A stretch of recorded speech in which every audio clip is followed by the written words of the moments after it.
One of the big things is Europe is a long way away, and we also don't tend to think of Europe as a mission field. In spite of perhaps a lot of good work that has been done by various mission organisations to say yes, Europe is a mission field, it still feels a long way away.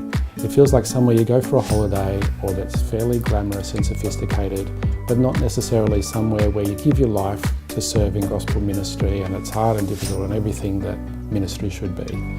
So we have that battle with preconceptions about Europe. People find it hard to imagine themselves as Australians leaving and to do gospel ministry in Europe.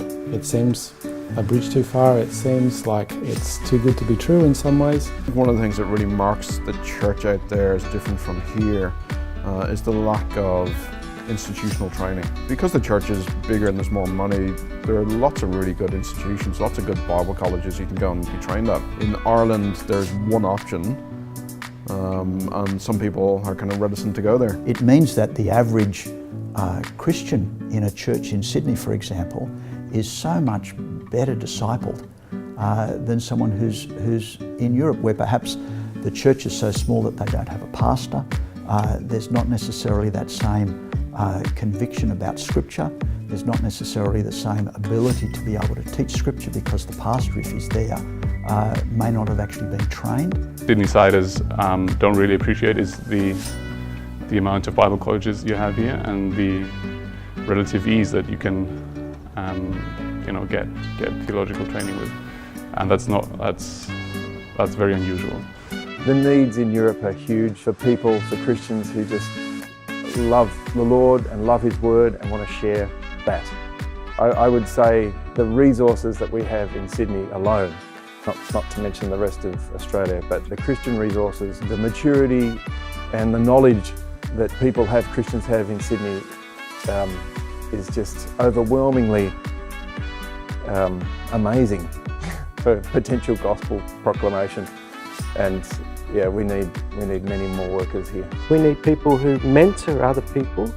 We need people who are able to train new local European leaders.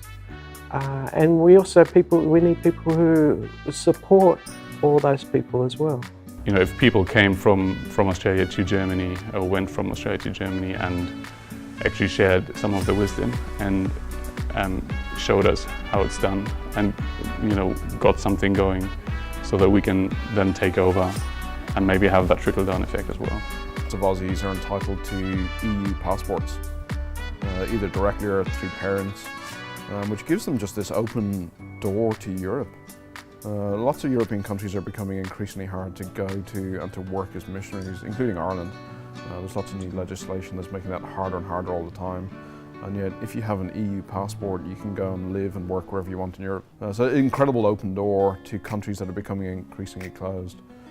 So that doesn't apply to all Aussies, but there's lots of Aussies here who can get that. A lot of the refugee influx into Europe is bringing into Europe people who are often from countries where it's very difficult to be involved in mission work, but in Europe it's actually possible.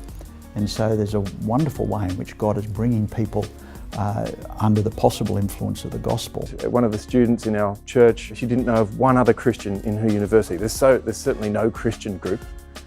And so she's just found two guys who are Christians and they're just beginning to meet with each other. So 3 people in a university campus full of thousands. The needs are huge needs to proclaim the gospel. When you are in a new culture and a new language and a new context and everything's new, and you've left your family and your friends and a career and an established kind of identity that you'd built up, the reality of dying to yourself, to your own needs, for the sake of the gospel is actually really pertinent. So the gospel resources in Australia are so rich. And I think with that wealth comes a responsibility to the rest of the world.